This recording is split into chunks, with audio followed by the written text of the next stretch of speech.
pagsarado ng 2024 mo, ang ganda rin ang pasok ng 2025. Oo nga Ano po. masasabi mo? Grabe, parang sobrang grateful. Sabi ko, last year, parang yun yung best year ko na, by Tito Jo, yun yung parang best year na nangyari sa buhay ko. Parang hanggang ngayon, di pa rin ako maka-move on. Dahil first time ko ma-experience lahat ng yun, yung ginawa namin sa Green Bones, na nag-ikot kami ng mga sinihan, nagparada kami, pumunta sa gabi ng parangal at tumanggap po ng parangal. Tapos hanggang ngayon, ang dami pa rin po mga tao na humahabol at nanonood ng Green Bones. Sobrang grateful, and then this coming January 20, papasok na po ang Lolong. Parang hindi pa rin siya totally nagsisink in, pero sobrang nakakataba po ng puso. I'm just very grateful at para ako nananaginip sa mga nangyayari. And siguro ito yung magsisilbing motivation sa akin to work harder at gamitin yung platform mo, mga ginagawa ko para makapag-motivate o makapagbigay ng inspirasyon sa mga katulad ko nangangarap lang. Oo, kasi ang laking project eh. Nakita ko buong trailer, parang na-imagine mo ba ito magkakaroon ka ng ganitong show? Hindi po eh, parang cast pa 50. yun nga, parang di ba, ever since nagkaroon ng Lolong ng 2022, hindi ko po naisip na magkakaroon ng book 2. So ngayon na nagkaroon kami ng ganitong opportunity, I'm just very grateful at hindi na kami makapaghintay na mapanood nyo po ito. To be honest, 2 buwan lang po yung preparasyon namin dito. Nag-start kami mag-taping ng November.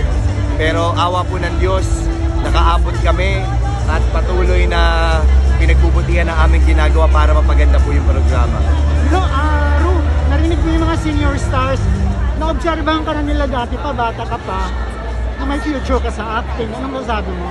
Nakakatuwa po kasi syempre mapansin lamang po na mga tinitingala po natin ng mga artista o yung mga nire-respeto po natin ng mga senior actors.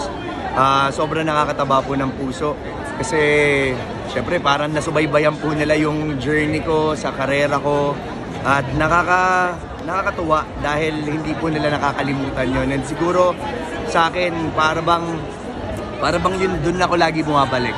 Kung paano ako nagsimula, ano ba yung hirap na pinagdaanan ko noon para makarating po ako sa kung nasaan po ako ngayon, di ba? So, grabe, para ang sarap lang magbalik tanaw and sobrang nakaka-humble. Hindi daw lumaki ulo mo. Yeah, siguro para sa akin kasi yung paglaki ng ulo or parang maging kampante, siguro mangyayari lang yan pagka hindi ka, kumbaga parang ingrato sa mga nangyayari. Kasi para sa akin, everyday, lagi ko nagpapasalamat kasi alam ko anytime na nagustuhin na mawala po ito, ang dali lang na mawawala eh. So, dahil alam ko yung hirap at na mga pagsubok na pinagdaanan ko bago ko siya makuha, hindi ko iti-take for granted. Kumbaga hindi siya pupunta sa ulo ko, hindi ako magiging mayabang, hindi lalaki yung ulo ko kasi ayoko nang bumalik sa kung paano po yung dati, yung hirap po noon na parang noon, parang dinadaan-daanan ka lang, hindi ka nire-respeto or parang tingin sa'yo wala lang or may mga sasabihin na mga hindi magaganda sa'yo. Ang hirap. And I know marami pong nagdadanas ng ganong klaseng pakiramdam. So gusto kong gamitin itong mga nangyayari po sa akin to give inspiration sa mga katulad ko nangangarap na may mga ganon mang pagsubok na dumadaan sa atin. Pero basta magpursige ka, manalig ka sa Panginoon kung ano po yung nakalaan para sa atin, mangyayari yun. Challenge na ang mga next project mo kasi best supporting actor ka na, mamimili ka na. Well, siguro yun yung dun papasok yung collaboration ko with my team, with my management, of course with Sparkle. Sobrang sobrang mabusisi kami sa pagtanggap po ng proyekto kasi naniniwala kami na talagang kailangan mo talagang salain eh. Kasi like for example, dahil nga yung Green Bones parang naging critically acclaimed siya and then ngayon tinatangkilik din po siya ng mga tao.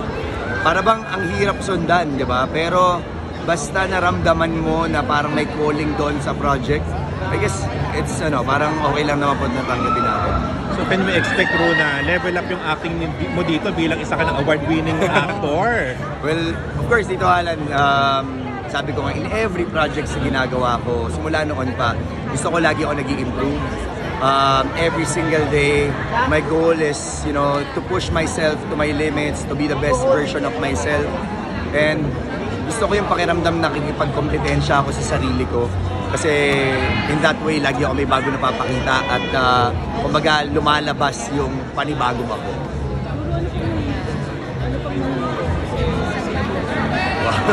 Mahihiling yun. Siyempre marami po ako mga kahilingan.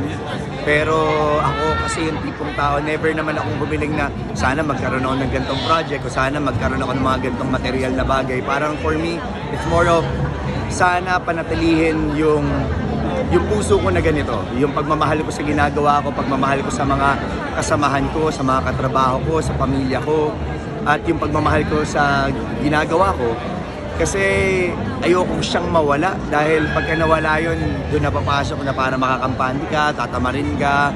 So yun yung lagi kong kahilingan and you know, magsilbing inspirasyon sa maraming mga tao, magsilbing liwanag sa madilim na sanlibutan, madilim na mundo. Yun yung lagi kong goal. Katulad nga nung mensahe ng Green Bones, maging mabuting tao sa lahat ng pagkakataon. Naka-recover na si Bianca sa pag-iyak. Hindi ba rin? Ang ganda ng moment nyo Oo, di ba? Sobrang proud po siya. Sobra. Sabi ko nga, hindi na ako makakahanap ng ganong klaseng tao. Yung suporta na binibigay niya sa akin. Ngayon, simula noon actually, sabi ko si Bianca yung nagpabago sa buhay ko talaga. Kasi feeling ko kung hindi dumating si Bianca sa buhay ko, hindi ko makakamit tong mga pangarap. Parang pinagdaanan ng relasyon niyo, di ba?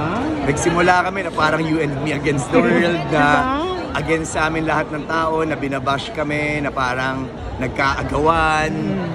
Pero sabi ko nga, never kami pumatol eh. Never kami nagsalita tungkol doon kasi alam ko na laging lalabas yung katotohanan at kung ano ba yung nararamdaman namin sa isa't isa. And nakakatawa kasi ngayon nakikita na po ng mga tao, they're all rooting for us na sana habang buhay na kami sa kabila ng mga syempre nakakalungkot mang isipin, ang dami po mga nagbe-break, especially sa mundo po na ginagalawan namin.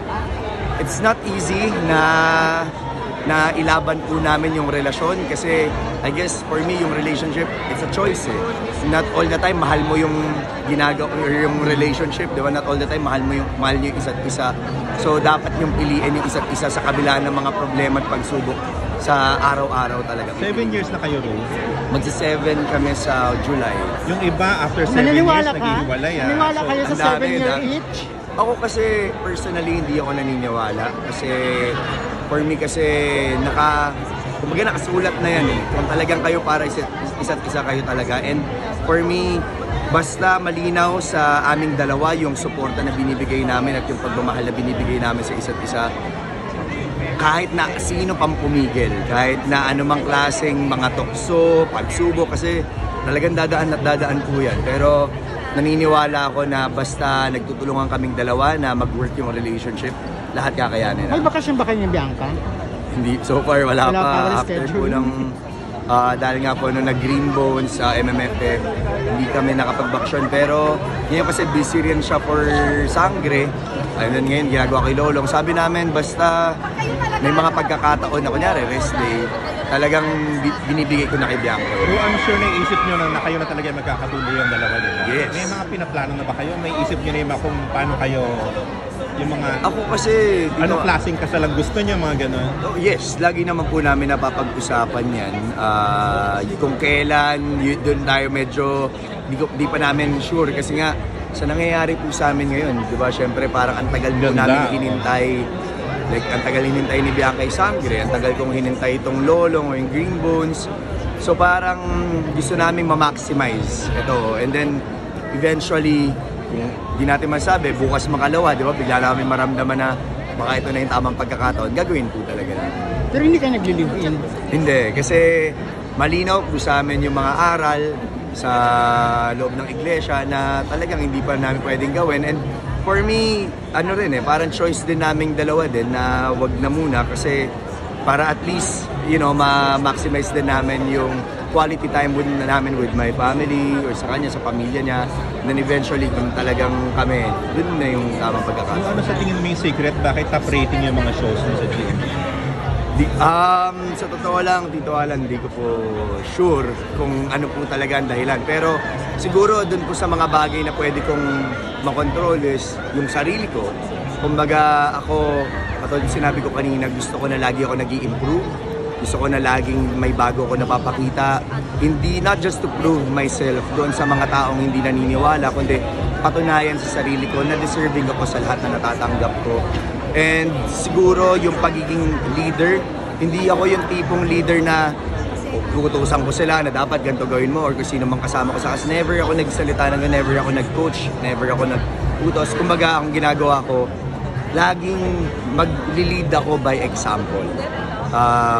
Kumbaga, gagawin ko yung isang bagay, hoping na makahawa ko sa mga kasamahan ko. Natawag ka na bang ham actor dati? Dami. Parang ever since lumabas yung meme sa lolong na sumisigaw ako, yung ganyan. Talaga? Dami, everyday, lagi may nambaba siyang banukong umarte, hindi marunong umarte, bakit binibigyan ng GMA ng project yan. Maganda lang katawan, gano'n. For some reason, parang iniisip ko, akala ko noong una hindi ako naapektuhan, pero siguro subconsciously, yun pala yung nagmamotivate sa akin or yun yung nagsisilbing gasolina sa akin to work harder. And hindi naman para nga patunayan ko sa kanila, pero para patunayan ko sa sarili ko na hindi, mali sila, deserving ka dito, deserving ka sa mga natatanggap. Magbalik tayo ng December 27, hindi ka nag-expect o nag-expect ka din? Hindi po talaga. As in, sana ako. Si never kong inisip, never kong pinag-pray na sana manalo ako. Hindi, basta sa akin, makapunta ako doon. Sobrang ganda ng speech mo parang prepared ka. Hindi, kasi parang ang nangyari po noon, prior to that moment, may mga parang visualization na nangyayari. Like for example, mabiyahe ako pa uwi ng bahay galing taping. Parang biglang papasok yung moment sa akin na may hawak-hawak ako na award, tapos isasalita ako. So parang siguro na-foresee ko ba, na-manifest ko, di ko alam. Medyo binuo mo na yung thoughts sa isip mo.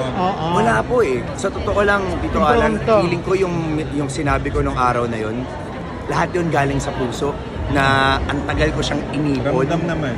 Ang tagal siya nakatago sa akin. So nung pagdating ko ng entablado, parang kusa na lang siyang lumabas. Mas napaganda ba sa'yo na napunta ka sa Best Supporting Actor sa actor ka na kategory? Sa akin naman po, any. Ano. Diba? Kung mapunta sa Best Supporting or Best Actor, any. Sa totoo lang, hindi ko po inaasahan na manonominate ako. Parang, alam ko lang sa sarili ko na sa Green Bones, binuhos ko yung best ko. Sa Green Bones, alam ko na wala akong pagsisisihan sa ginawa ko dahil all out talaga. As in, ilang months of preparation, ilang months of workshops na every after taping mag-workshop ako, ilang pelikula pinanood ko na talagang minsan nakakatulugan ko na pero kailangan ko siyang gawin. Ang dami, hindi po siya biro pero sabi ko nga, I always love the journey. Yung proseso po bago mo makuha. Di ba parang nakikita natin lagi yung resulta na meron ka ng award pero para sa akin, Sabi mo siya natulog. Iba yung journey. Parang yun yung dream para sa akin. At saka hindi yung kasi 58 Ang bigat ng trophy, di ba? Ibang edition yun eh. Kasi first ever mo ba yun, Drew? Parang history, di ba? Parang mapasama ka sa history. First ever mo ba yun? First MMFF. First ever? O hindi naman? First MMFF project ko po. Pero nanalo ka na ng ibang acting award before? Nanalo po ako pero most of the time parang puro sa TV. Pero sa isang pelikula, unang beses. Wow. Ru, balot na balot ka ngayon, pero ang ganda-ganda ng katawan mo ngayon, sobrang ganda.